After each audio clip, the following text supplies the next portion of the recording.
Доброе утро, дорогие телезрители! Мы приветствуем вас на телеканале Якутия-24. Вы смотрите «Утро Якутии» и с вами я, Дарья Анкехова.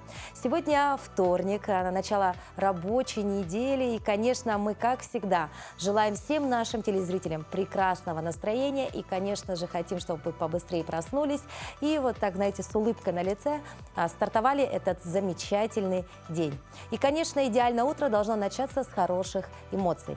Правильный настрой плюс полноценный сон – это залог хорошего утра, считают специалисты. Поэтому давайте все-таки проснемся и начнем этот день вместе с нами. Еще раз доброе утро. Ну и, как всегда, мы начинаем с хорошего рассказа о нашей прекрасной осенней погоде. В центральных районах температура воздуха на 6 часов утра была на отметке минус 4 градуса. В Заречной группе 3-5 градусов. В южных районах до минус 5. В Вилюйской группе 4-7 со знаком плюс, в Нижнеленских до 5. В западных районах 4-8 градусов. В Колымандигирской группе улусов до минус 1, в Янских 3 со знаком минус. На северо-западе 1 градус ниже 0. В Якутске температура воздуха на 6 часов утра была на отметке 6 градусов. Атмосферное давление 752 миллиметра ртутного столба. Ветер штиль. Сегодня днем кратковременный дождь, ветер юго-восточный 4,9 метров в секунду. Порывы ветра ожидаются до 14 метров в секунду. Температура воздуха до плюс 15 градусов. Но действительно у нас хорошая такая, очень теплая осень, и солнышко радует нас. Мы, конечно, надеемся, что такая погода продлится еще, как минимум недели 2-3. Ну а сегодня день программиста. Поздравляем всех представителей этой относительно новой профессии с профессиональным праздником. На самом деле точной даты у Дня программиста нет. Чтобы понять, когда праздновать, нужно отсчитать от начала года ровно 256 дней. Как правило, в этом случае выпадает 13 сентября. Почему именно 256 день, спросите вы? Оказывается, 256 – это максимально возможное число элементов любой системы с 8-битным кодированием. Программист – это профессия, конечно же, молодая, но при этом очень востребованная. Особенно в наше время, когда без современных технологий не обойдется, никто, наверное, в современном мире. Сегодня мы расскажем вам, как создаются сайты и мобильные приложения, где программист – главное лицо. Павел – один из немногих программистов, который сразу же после закрытия главного городского портала ЕКТ.ру решил создать аналог этого городского сайта. Начал эту, как оказалось, потом трудоемкую работу один, но со временем к энтузиасту присоединились и другие единомышленники. При создании сайта, конечно, должны заниматься, обычно делает команда программистов, то есть там отдельно по бэкэнд программисты, отдельно фронтенд программисты, по баз данных, дизайнеры, и так далее. По словам Павла, чтобы создать один такой полноценный сайт и содержать его, нужна не только хорошая команда, но и финансовые вложения. Ведь по мере роста проекта появляются и другие затраты. Когда сайт маленький, купили маленький хостинг, там размещались. Когда начали заходить люди, сайт начал немножко подтормаживать. Пришлось закупать сервер побольше. Сейчас людей становится еще больше. Мы уже физический сервер планируем в ближайшее время приобрести. А вот чтобы создать мобильное приложение, нужно, оказывается, проделать еще большую работу. Это вам не просто сидеть за компьютером, ведь мобильное приложение будет у вас всегда под рукой, и он должен быть удобным не только по функционалу, но и внешне не раздражать. Поэтому при разработке мобильных приложений большой акцент делается на внешний и внутренний дизайн. Весь дизайн должен быть единый. Получается, и на сайте, там на каких-то носителях вроде наружной рекламы, на постерах, везде должен быть один стиль, получается, один шрифт, один цвет, иначе бренд и фирма не будут узнаваться. Далее все это должно сопровождаться удобным функционалом. А это, конечно, все создается уже самими программистами. Потому что если приложение пользоваться неудобно, сложно находить всякие кнопки, разные разделы в приложении, то им пользоваться никто не будет. Поэтому хороший дизайн – это залог успеха приложения. При этом, если тот или иной продукт создавался руками другого программиста, то так называемый создатель должен все ключи передать заказчику. Если программист работает на фрилансе, то он делает какое-то приложение для заказчика, и полностью отдает ему все права. То бишь там дизайн, скрипты и так далее. Дальше он этим не занимается, пока не поступит следующий заказ на исправление и так далее. Поэтому иметь у себя хорошего программиста – это не только залог успешной работы IT-продукта, но и востребованность на рынке. При этом на сегодня, по словам самих айтишников, бизнес-сообщества готовы платить из своего бюджета деньги, чтобы их не только узнавали, но и быть конкурентными на современном рынке. Я считаю, что Якутск очень прогрессивный город. У нас очень много стартапов, IT-компаний открываются, предприниматели идут в ногу со временем. И это означает, что да, предприниматели готовы платить за это, и как раз-таки рынок позволяет это на данный момент сделать. Действительно, в век информационных и цифровых технологий профессия программиста приобретает дополнительный смысл. Это сейчас не только востребованные специалисты, но и люди, которые могут править виртуальным и цифровым миром. Дмитрий Тымыров, Григорий Николаев, Якутск. Мы поздравляем всех программистов с профессиональным праздником. Ну а какие еще даты и события в календаре отмечены 13 сентября, узнаем далее. На календаре 13 сентября сегодня отмечают День рождения бионики, День знакомства детей с кухней, День арахиса, День печенья с предсказаниями, День позитивного мышления, Международный день шоколада, День йоги в России, День шарлоток и осенних пирогов, а также День рождения пенициллина. Свой профессиональный праздник отмечают парикмахеры, стилисты, универсалы и модельеры. В Международный день парикмахера традиционно проводят конкурсы и соревнования «Лучший парикмахер-стилист», «Лучший креативный парикмахер», победителям вручают дипломы и награды. По народному календарю в эту дату почитают память мученика Киприана Карфагенского, епископа. В этот праздник ходят собирать клюкву, которую в народе называют журавлиной. Поводырем выбирают человека, рожденного 13 сентября. Считается, что ему известно, где растут самые крупные и спелые ягоды. Традиционными блюдами являются пироги и кисель с клюквой. Также к этому сроку начинается сбор урожая корнеплодов – моркови, свеклы, репы, картофеля. А громкое курлыканье журавлей сулит скорый дождь. События в этот день.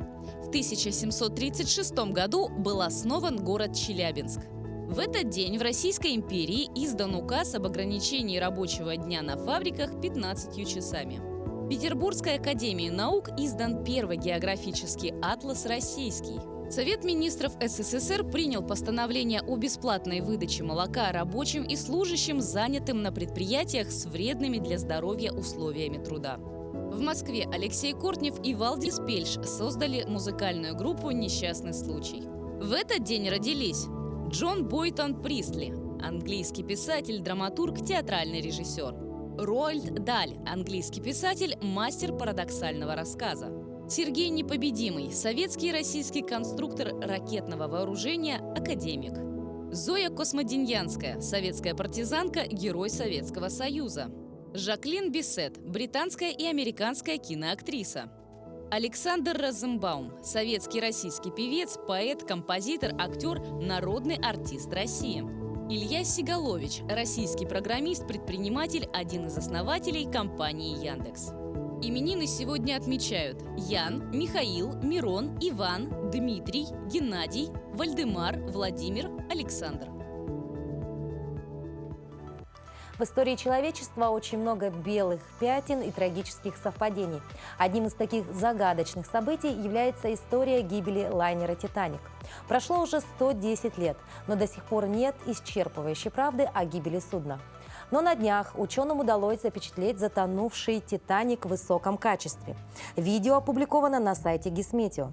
Снятое в формате 8К видеоизображение окажет экспертам помощь в изучении природы постепенного разрушения корабля.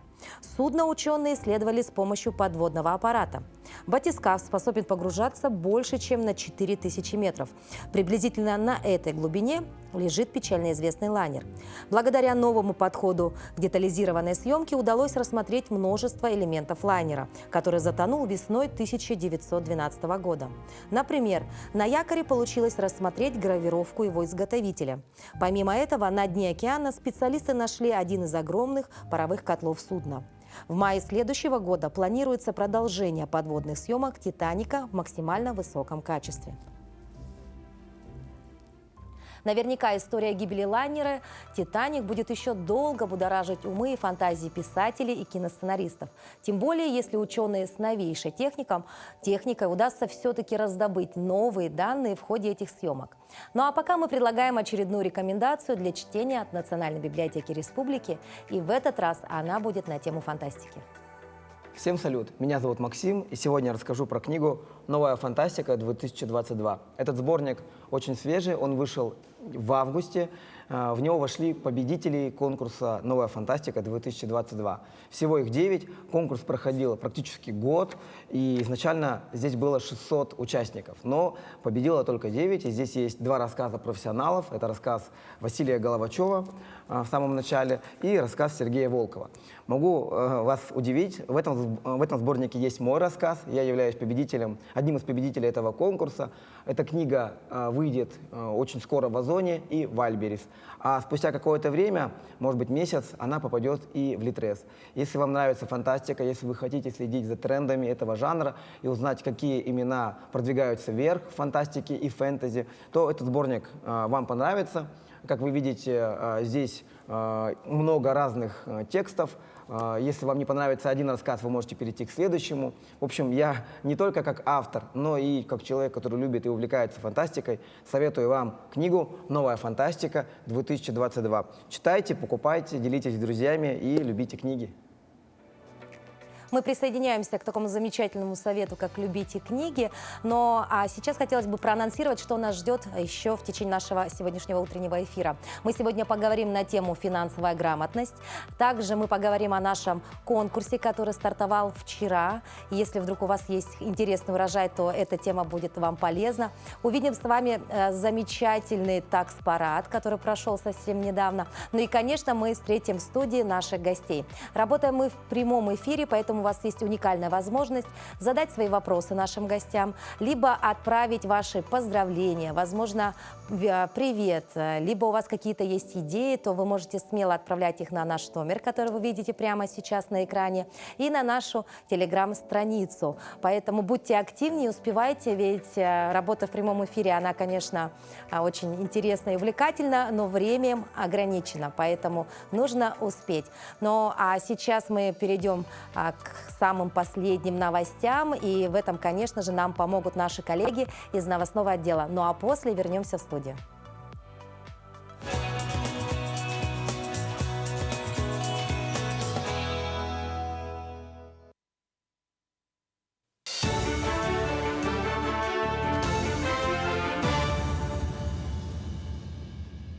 Вы смотрите новости. Доброе утро.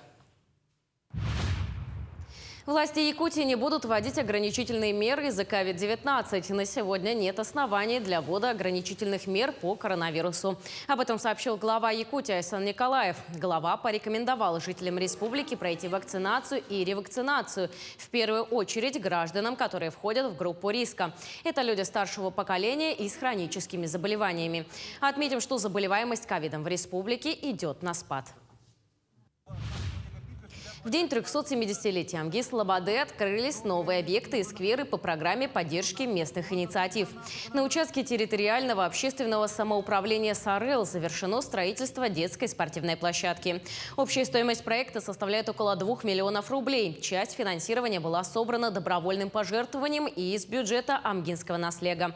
На площадке установлены не только детские спортивные инвентари, но и оборудована площадка для волейбола и зона отдыха для всех. Вторым объектом стал сквер имени Ольги Ивановой-Сидоркевич на территории Амгинского центра творческого развития. Особенностью стали поющие скамейки, где с помощью QR-кода можно послушать песни, а также в сквере установлена мини-сцена с подсветкой для проведения культурных мероприятий. Здесь вот сцена и есть скамейки, как сейчас называют поющие, вот современные, да, чтобы можно было подойти и через телефон услышать вот мелодии, которые оставила нам Ольга Иванова-Сидоркевич. Сделали очень хорошую сцену, скамейки, фонари новые. Это, конечно же, очень радует. И, надеюсь, будет радовать еще много лет, в первую очередь для детей и работников этого центра. Алроса успешно завершила программу зарыбления водоемов Якутии на 2022 год.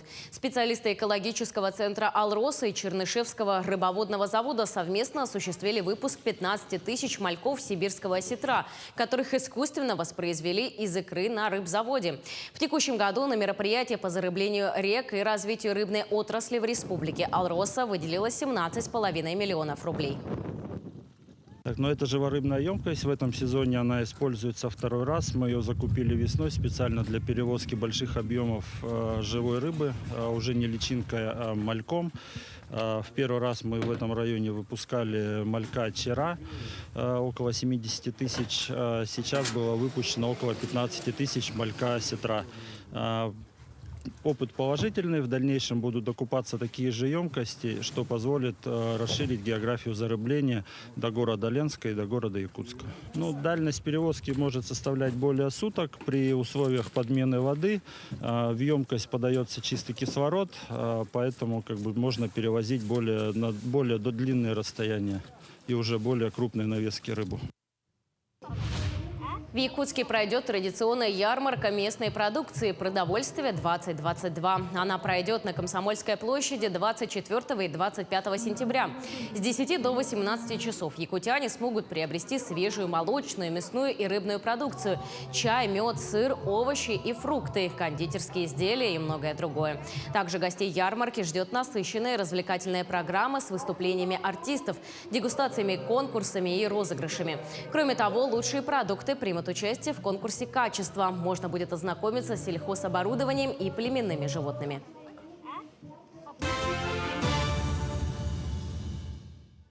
Еще раз доброе утро, дорогие наши телезрители. И мы не устаем создавать вам позитивный утренний настрой. Ну а для того, чтобы все-таки эфир был полезный, мы стараемся давать вам нужные советы именно с самого раннего утра. Для этого мы всегда приглашаем в студию специалистов и экспертов в различных областях нашей жизни. С этого месяца вступили в силу новые стандарты в образовании, согласно которым преподавание финансовой грамотности в школах становится обязательным. А в задании по ЕГЭ и ЕГЭ уже вошли вопросы по семейному бюджету. Как это можно вообще, знаете, внедрить все-таки в нашу повседневную жизнь? Как можно улучшить финансовую грамотность населения и какие еще новшества в этой сфере внедряются? Спросим мы у нашего утреннего гостя. Это руководитель регионального центра компетенции по финансовой грамотности Якутии Рита Якушева. Доброе утро. Доброе утро. Ну вот мы уже немножечко затронули, да, эту тему, что отныне финансовая грамотность внедряется в общеобразовательные школы, да? Как проходит этот процесс и вообще основные цели и задачи, для чего это нужно? Ну, во-первых, основная цель – это то, чтобы наши дети научились управлять финансами, узнали теорию вообще управления финансами с раннего детства, потому что практика доказывает, да, и показывает, что чем раньше мы начинаем изучать финансовую грамотность, тем грамотнее мы уже во взрослой жизни применяем эти свои знания, умения, навыки, и в целом это только на пользу человеку. И поэтому мы очень рады, как финансовые консультанты, методисты Минфина России, мы очень рады, что наконец-то в наших школах будет финансовая грамотность будет как отдельный предмет. Или же она будет внедрена в такие предметы, как обществознание, информатика, математика. И наши дети получат возможность изучать такой интересный предмет, как финансовая грамотность, потому что уроки, они содержат не только теоретическую часть, но и практическую. А считать деньги ведь всегда интересно. Ну, то есть, да, отсюда возникает вопрос, с какого возраста, да, начнут вот именно обучать детей финансовой грамотности? Ну, вообще с 3 класса. С третьего класса, да. С 3 класса уже это уже начальная школа, получается, с начальной школы.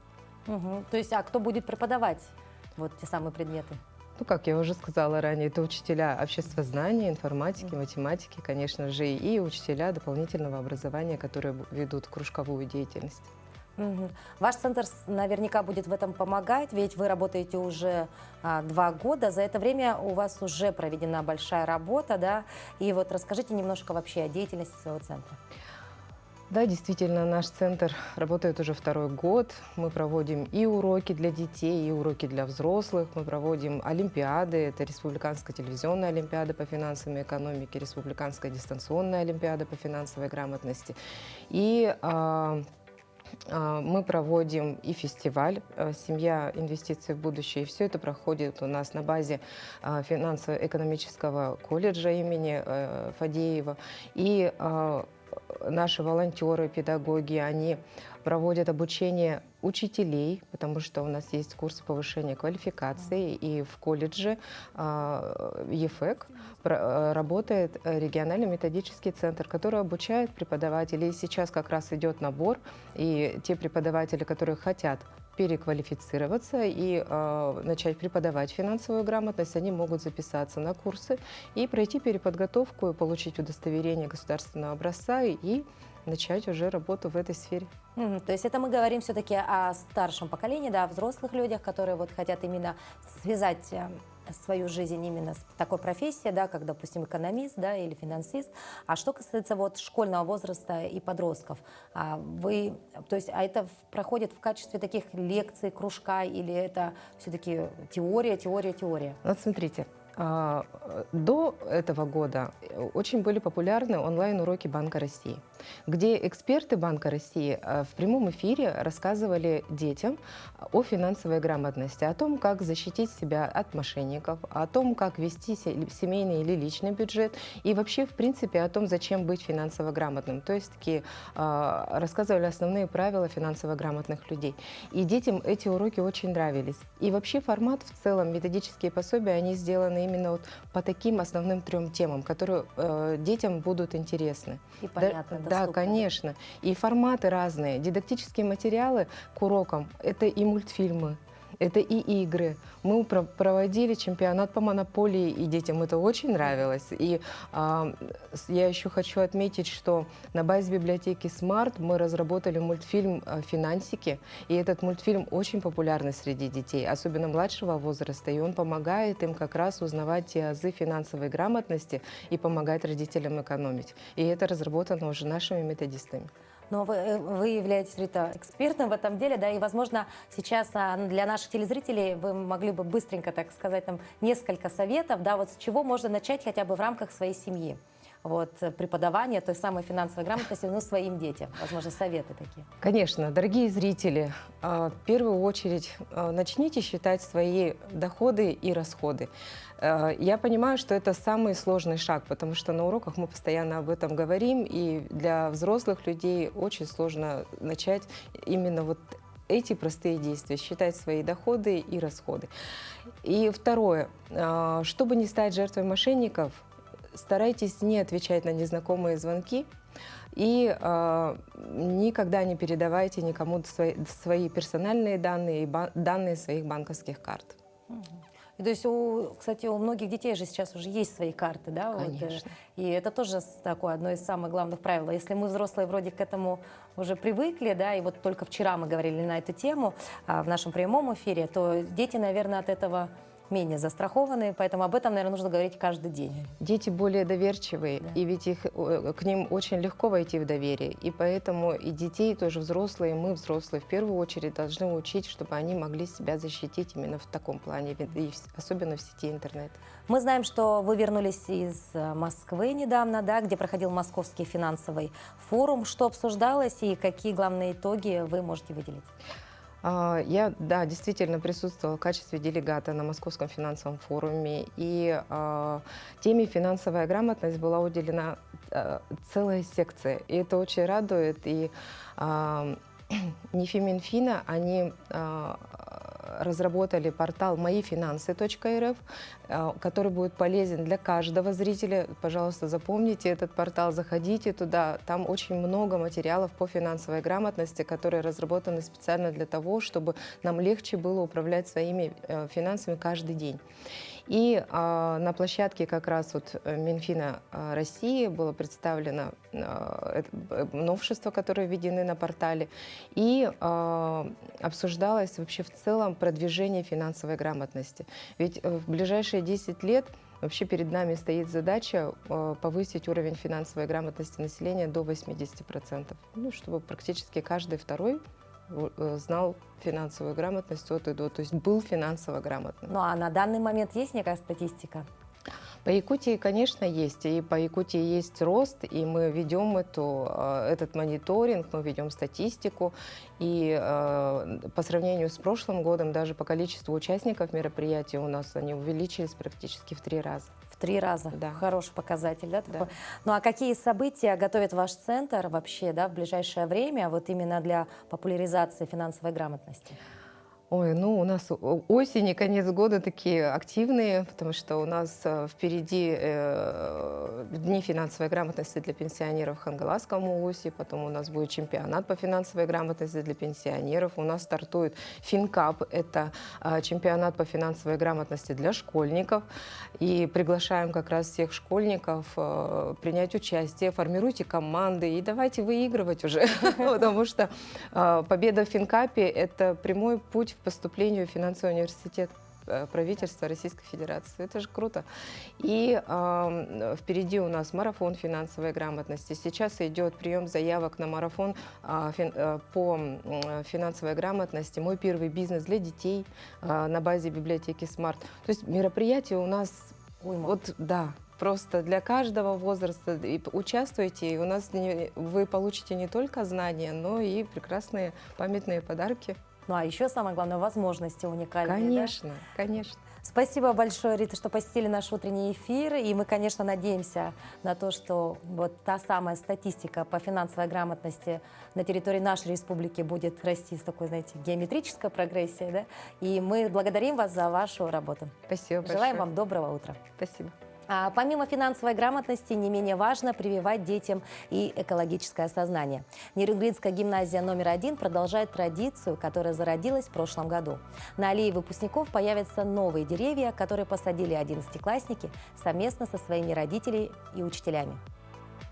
Выпускники 2022 года проявили инициативу, направленную на экологическое воспитание молодежи, а также на вовлечение юных нерюнгринцев в работу по благоустройству города. Для этого на территории гимназии номер 1 были высажены саженцы рябины. Традицию продолжили будущие выпускники. Их в этом году 48. Меня охватывает радость и восторг от того, что даже когда мы уедем, здесь уже будут расти деревья, и, возможно, они станут такими же большими, которые уже стоят на территории школы. Это очень приятно, это объединяет, несмотря на дождливую погоду, у всех радостное настроение. Сегодня довольно значимый день для нашей школы и для нас, выпускников, поскольку, как по мне, очень важно оставить какое-то воспоминание о нас, и наши деревья вскоре вырастут и станут сильными, и будут украшать территорию нашей школы и радовать глаз учителей и новых учеников. В этом году мы приняли эстафету по посадке рябины. Надеюсь, в следующем году люди, которые перейдут в 11 класс нашей гимназии, тоже примут эту эстафету. И через буквально несколько лет вся гимназия разродится кустами пышной рябины. В семье Шевчук Александр – это уже второй ребенок, который заканчивает гимназию. Чтобы поучаствовать в общем деле, вместе с выпускником приехали неравнодушные родители. Для них важно оставить свой след в истории гимназии и города. Сегодня принимаем участие в посадке аллеи. Будет она расти, надеемся, примется наше растение и будет красиво. Может быть, даже и внукам достанется. Живописный школьный двор, который будут украшать рябины, станет хорошим примером для подрастающего поколения, а выпускникам – напоминанием о школьных годах и учителях, которые вырастили достойных нерюнгринцев. Ирина Лазаренко, Вадим Барашков, Нерюнгри. Осень – это время посадки саженцев и, конечно, пора сбора урожаев. И мы вчера объявили конкурс фотографий на самый причудливый овощ. Если у вас на грядке выросли забавные овощи, как, допустим, вот то, что вы видите сейчас на экране, то смело фотографируйте и отправляйте их нам. Ведь правда, очень забавные вещи. Тут у нас и позитивная клубничка есть, и морковь астронавт, и картофельный утенок, и огромная морковная стопа, и баклажан буратино, и даже есть милая яблоневая бабушка. Обратите внимание, да, это фотографии, сразу скажу, не жителей нашей республики, да, это лишь такой наглядный пример того, что может вырасти на грядках у людей. Но со вчерашнего дня к нам уже стали поступать фотографии участников нашего конкурса. Обратите внимание, вот такая причудливая морковка выросла у жителей нашей республики. Та самая такая, знаете, картошка в виде сердечка. И еще наши телезрители отправили вот такого Микки Мауса картофельного, да. И у нас уже мы видим обратную связь от наших телезрителей, активны наши телезрители. Напоминаю вам, что вам нужно, во-первых, сфотографировать свой овощ и отправить его на наш телеграм-канал, либо на наш WhatsApp номер. Мы обязательно посмотрим все заявки и, конечно же, выявим победителей. Кто-то из вас получит замечательный подарок. Конечно, манны небесной мы не обещаем, но все же, я думаю, любой подарок от республиканского телевидения будет приятен. Кстати, знаете ли вы, откуда появилась та самая фраза «манна небесная»? Сейчас мы узнаем, это наша постоянная рубрика «Говорим правильно». Доброе утро, дорогие телезрители! Кто же из нас не хочет получить манну небесную, то есть блага, дарованные просто так, как будто упавшие с неба? Действительно, откуда же взялось это выражение, и оно так похоже своим словом «манна» на знакомое нам в повседневной речи слово «манная крупа», «манная каша». Имеет ли что-то общее манна небесная с манной крупой? Манна небесная – это пища, которой Бог кормил Моисея и его соплеменников в течение 40-летнего странствия. Что же общего между манной небесной и манной крупой? Здесь мнения ученых расходятся. Николай Максимович Шанский считает, что манна и крупа и манна небесная – это родственные слова, потому что слово «манная» было заимствовано из старославянского языка, а старославянский язык заимствовал это слово из греческого, откуда оно попало из древнееврейского языка. В русский язык это слово попало из старославянского языка, а в старославянский язык оно пришло из греческого, а в греческий оно пришло из древнееврейского и обозначало дар богов, пища. Поэтому манная крупа и манна небесная являются однокоренными словами. Другой точки зрения придерживается Макс Фасмер, который считает, что слово «манная» образовалось от корня «ман» и имеет такие родственники в русском языке, как слово «обмануть», «обман» или «приманить».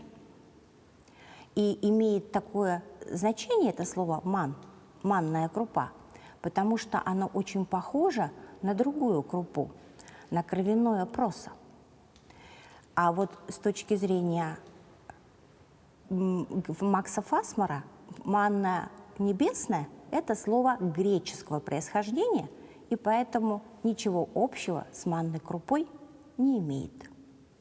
Давайте говорить правильно. Всего доброго. В Якутии очень много талантливых людей. И одним из таких был Александр Файзел. Это был народный скульптор, который совсем недавно ушел из жизни. И недавно был объявлен конкурс мини-скульптур под названием «Мой Сунтаврик». Об этом конкурсе подробнее мы поговорим с нашим утренним гостем. И это Дора Борисовна. Она является исполнительным директором Фонда развития культуры Якутии. Доброе утро. Доброе утро. Дора, расскажите, пожалуйста, что за интересный конкурс такой и почему называется «Мой Сунтаврик»? Этот конкурс, как вы уже сказали, посвящается памяти Александра Файзеля. И почему «Мой Сунтаврик»? Потому что динозавры, раскопки проходили именно в Сунтарском улусе в местности Тея. Вообще первые раскопки были найдены в 1960 году, а далее по инициативе Петра Колосова, доктора палеонтологических наук, были возобновлены раскопки, которые длились 10 лет с 2002 по 2012 год. И там были найдены уникальные кости разных динозавров. И вот поэтому, так как это самый заполярный круг, получается, да, больше нигде таких раскопок не было, поэтому называется Сунтаврик, так как найден в Сунтарском улусе. Ну а как вообще будет проходить конкурс, и вот вообще в каком формате, и кто станет участниками? Конкурс будет проходить дистанционно. Участники это от 12 лет. И взрослые, это для профессионалов и для непрофессионалов конкурс. И могут участвовать только те, которые, скульптуры из твердых материалов. То есть задача какая? Они делают скульптуру, отправляют фотографии, и затем вы оцениваете их работы? Да, и лучшие работы будут представлены в парке Юрдель. Все-таки вернемся немножко к началу нашего разговора. Да, этот конкурс имени, посвящен Александру Файзелю. Да? Возможно, наши телезрители на слух не воспринимают имя, фамилию, но многие знают, вот тот самый парк, который он создал собственными руками, который, наверное, многие жители нашей столицы и гости посетили. Да? И действительно, вот немножечко про Александра можно вспомнить, и почему вдруг вы решили назвать это мероприятие в его честь? Вообще этот конкурс проходит в рамках проекта «Мой личный дракон». Этот фильм был снят в 2018 году Милой Кудряшовой. Это киностудия «Увидеть море». И вот Александр Файзел сделал скульптуру Сунтаврика, по этим раскопкам. Да, его парк сейчас полностью перенесен в Юрдель-парк, сохранившиеся скульптуры, да, и жители Якутии могут прекрасно, любоваться нашими динозаврами уже там в Юрдель-парке. Действительно, он многое сделал для популяризации вот этих мероприятий, то есть он жил теми самыми динозаврами, и, конечно, был очень заинтересован в том, чтобы люди знали побольше информации, Но и вот вы затронули тот самый фильм, который был снят относительно недавно, и все-таки мы с уверенностью утверждаем, что динозавры на территории Якутии были. Да, динозавры были, и еще там несколько костей, которые нашли, они не смогли вытащить, которые были большие. И, так скажем, уже начало палеонтологии положено, и в Якутии скоро, надеюсь, будут большие раскопки и будут найдены большие, хорошие кости. А в конкурсе «Мой Сунтаврик» принимают участие только жители нашей республики, или это, возможно, дальневосточный конкурс, либо всероссийский? Думаю, желающие все могут принять, только именно идея в том, что каким они представляют именно якутского динозавра. Мы знаем всех южных динозавров, а именно какой он может быть? Северный динозавр. А какие материалы можно использовать? Ограничили ли вы те самые возможности, ресурсы для скульпторов? Да, именно используются твердые материалы. Это, возможно, глина, папье-маше, ткань и так далее. Но до какого числа продлится этот конкурс? Возможно, кто-то из наших телезрителей сейчас думает, дай-ка я смастерю того самого Сунтаврика. И куда можно отправить работы? Вся полная информация у нас на сайте fondkultury.com, также на сайте Музея музыки и фольклора. Всю информацию там могут посмотреть прямо сейчас. То есть несложно найти ее, но конкурс у нас в самом разгаре, сейчас? Да, сейчас идет. А уже есть ли какие-то принимаются? Да, уже работы приходят. При завершении уже жюри посмотрит и отберет лучше. У нас также хороший призовой фонд. А самое главное забыли, уточнить? Да, победителю 20 тысяч. Тем, которые заняли первые места, главным спонсором конкурса Юрдель-парком будут предоставлены домики в Юрдель-парке. И далее денежные призы, вторые, третьи места и сертификаты каждому участнику.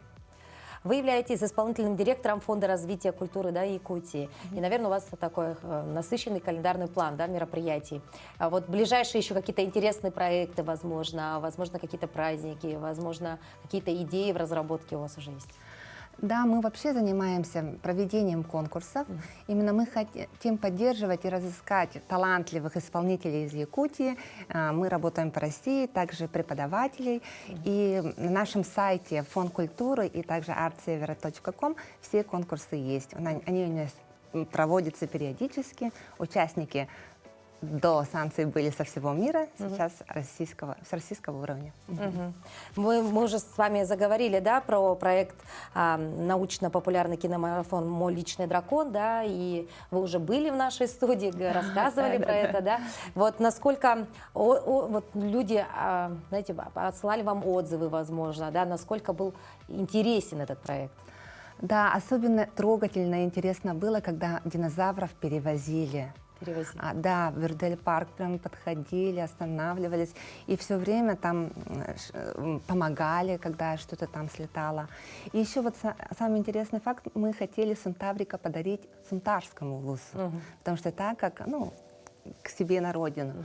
Но у нас дороги, конечно, дорога долгая, 1000 километров, и, конечно, она не очень ровная, и поэтому они бы не доехали. Поэтому Сунтаврик будет в Якутске? Да, в столице Якутии, в Якутске.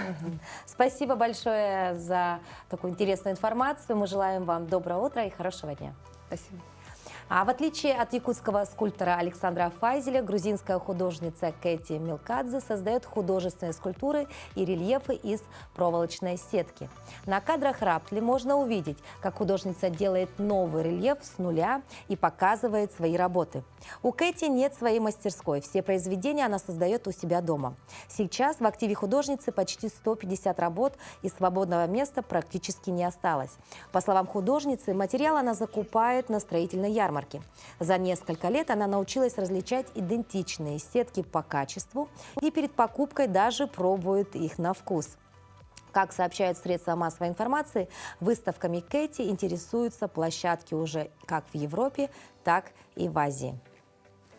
Хотела помочь одному человеку и просто подержала в руке сетку, а потом уже начала что-то делать, и это превратилось уже в мою, так сказать, уже работу, потому что до этого я всегда считала, что это мое хобби, но без этого я уже сейчас не могу. Железную сетку я покупаю на ярмарка есть такая, где продаются строительные материалы, и там я покупаю. Но сначала, сейчас меня уже там все знают, но сначала, когда я начала покупать эту сетку, я даже на вкус ее пробую, потому что они очень разные. Для строителей, может быть, они одинаковые, но для меня есть большая разница. Даже выгнали меня однажды из магазина, потому что ну, я так перебирала эти сетки. Когда я работаю, я вообще, у меня идеальные отношения с сеткой, потому что даже трудно общаться с людьми. А с сеткой вот мне вообще не трудно общаться, потому что она меня понимает, я ее понимаю. И мы как-то в синхроне. Так что я не считаю, что это трудная работа для меня. Это очень приятная работа. Замечательные и уникальные работы. Но, наверное, все-таки это сложная работа не для женских рук. Но, как говорится, увлеченному человеку все под силу.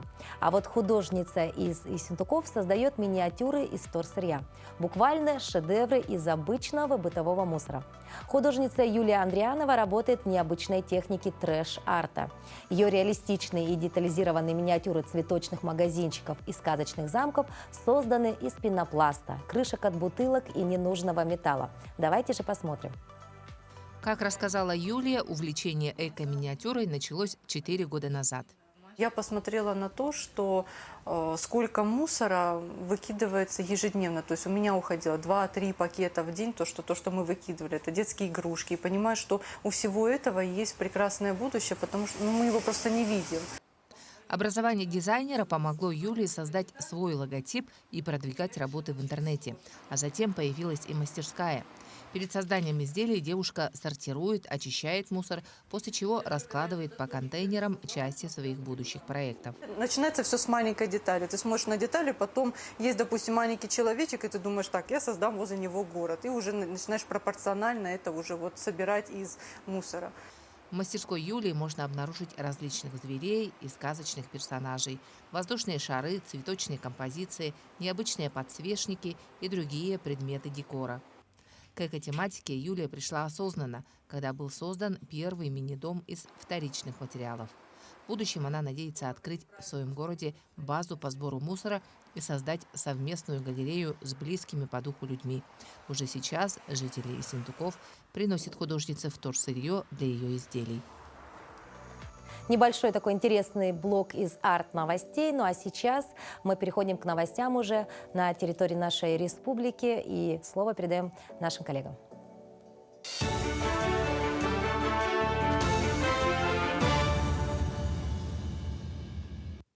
Доброе утро, вы смотрите новости. В Якутии на 100% запущена работа котельных. Это 1164 объекта. В целом отопительный сезон в республике стартовал с 8 августа в арктических районах. Запуск тепла в западных, южных и восточных районах был произведен до 11 сентября. В настоящее время производятся работы по запуску тепла в многоквартирных домах города Якутска. Так, согласно распоряжению главы города, все работы будут завершены до 15 сентября. Как найти нужный материал и информацию в электронной библиотеке или открыть свой личный кабинет на портале? С этими и другими видами услуг сотрудники Национальной библиотеки ознакомят первокурсников вузов и СУЗов. Для них открытые мероприятия «День первокурсника» ежегодно проводятся в течение сентября.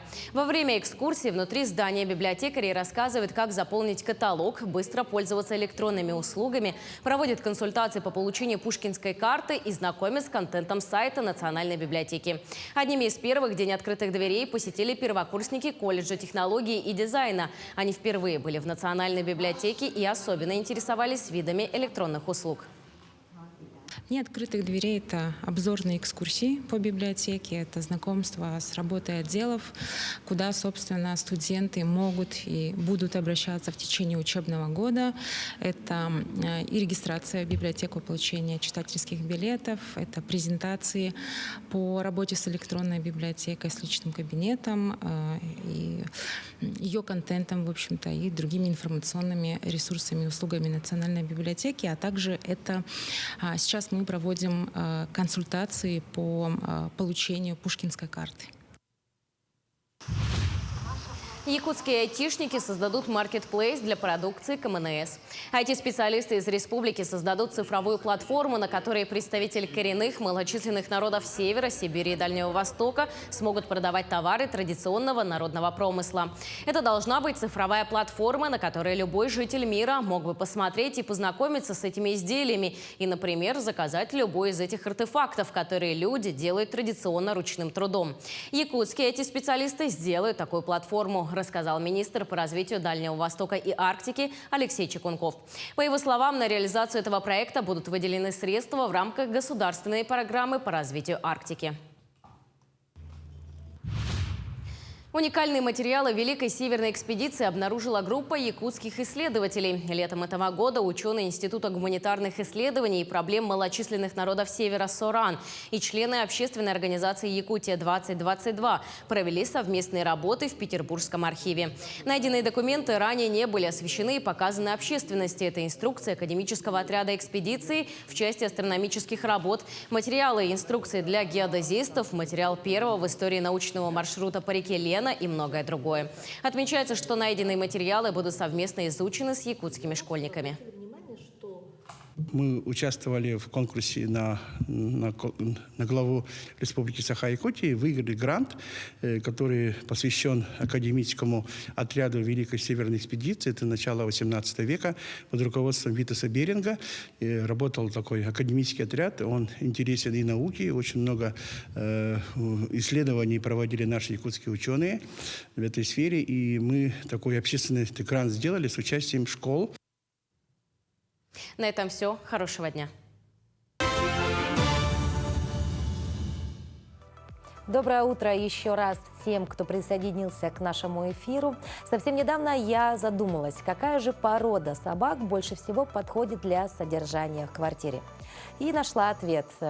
Если вы ищете нешумного питомца, который не будет грызть мебель и отвлекать вас от дел, обратите внимание на вельш корги Пемброка.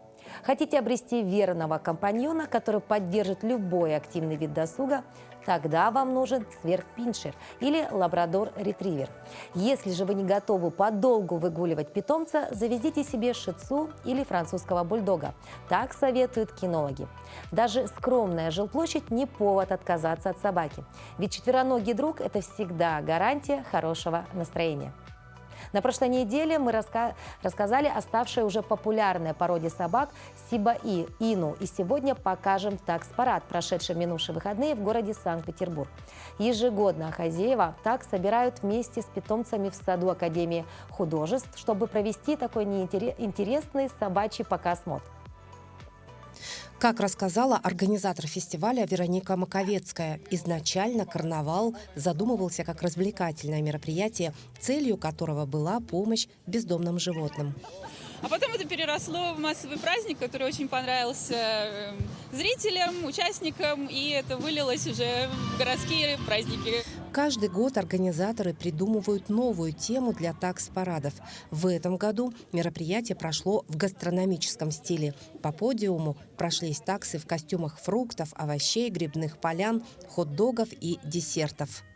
Еда – это всегда вкусно, ну и таксы обожают покушать, и их еще называют сосисками, поэтому мы считаем, это идеальное попадание. Участники мероприятия всегда с нетерпением ждут такс-парада и заранее придумывают костюм для карнавального дефиле своим питомцам. Мы всегда готовимся к этому празднику, это карнавал, это радость. Дети выросли, и теперь мы шьем костюмы таксам. Такая капелька юмора, добра и хорошего настроения не помешает никому. В завершение маскарада прошел традиционный конкурс нарядов. В этом году его победителями стали такса в образе лесной опушки и такса в костюме крысы из мультфильма «Рататуй». А сейчас давайте перенесемся из города Санкт-Петербург в Москву, где на ВДНХ открылось самое большое в Европе колесо обозрения «Солнце Москвы». На кадрах видно, как сотни человек выстроились в очередь, чтобы полюбоваться Москвой с высоты птичьего полета. Кроме того, в день открытия прямо в кабине аттракциона прошла церемония бракосочетания. По словам Тетерина, «Солнце Москвы» стало самым большим колесом обозрения в Европе высотой 140 метров и радиусом 50 метров. 30 кабинок колеса способны вместить до 450 человек. При этом 5 из них оборудованы прозрачным полом. До «Солнца Москвы» первым по высоте колесом обозрения в Европе был 135-метровый аттракцион «Лондонский глаз», открытый в Великобритании в 2000 году. Обратите внимание, какое великолепное сооружение. Мне кажется, обязательно каждому, кто живет в России или кто посетит Россию, обязательно нужно побывать там. Ведь все-таки это, мне кажется, одна из самых таких интересных и главных достопримечательностей Москвы.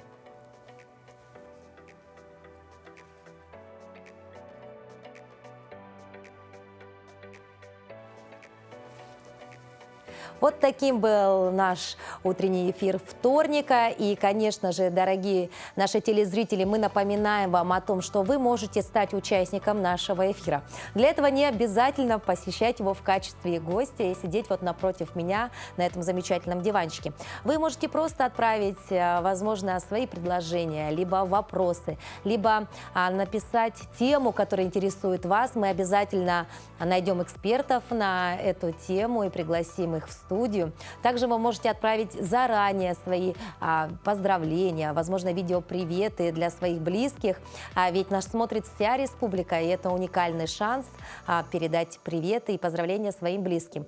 Конечно же, у нас есть и также телефон, WhatsApp номер, куда вы можете отправлять свои те же самые поздравления. Ну и не забываем про наш фотоконкурс, про те самые причудливые фотографии вашего урожая, потому что конкурс, он, конечно, не бесконечен, и совсем скоро мы подведем итоги, возможно, вы станете победителем. Ну и, конечно, давайте немножечко уже окунемся в завтрашнюю атмосферу, и завтра мы поговорим с вами о социальном калькуляторе, как с помощью него можно будет рассчитать те самые выплаты, которые положены от государства. Также познакомимся с юной красавицей из города Алдана, с Дарьей, которая поучаствовала в конкурсе «Маленькая мисс». Ну и, конечно, оставайтесь с нами, смотрите нас завтра.